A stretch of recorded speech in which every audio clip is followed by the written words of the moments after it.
भारतातील सर्वात प्रथम श्रेणी क्रिकेटपटू वसंत रायजी यांचं 13 जून 2020 रोजी निधन झालं होतं। वयाच्या 100व्या वर्षी झोपेतच त्यांनी अखेरचा श्वास घेतला।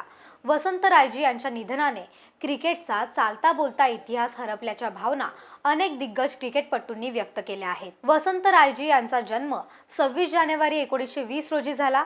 रायजी यांनी 1940च्या दशकात 9 प्रथम श्रेणी क्रिकेट सामने खेळले। त्यांनी रचलेल्या 277 धावांमध्ये 68 ही त्यांची सर्वोच्च धावसंख्या होती।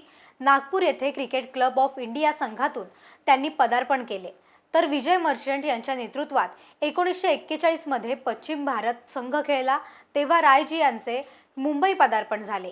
रायजी हे चार्टर्ड अकाउंट आणि क्रिकेट इतिहासकार म्हणूनही नावाजले गेले। त्यांनी लिहिलेली 8 अनमोल पुस्तके क्रिकेटच्या इतिहासाचे दुर्मिळ साहित्य मानले जाते। अशा या प्रथम श्रेणी क्रिकेटपटूला त्यांच्या स्मृतिदिनी AB9 TV मराठीतर्फे विनम्र अभिवादन।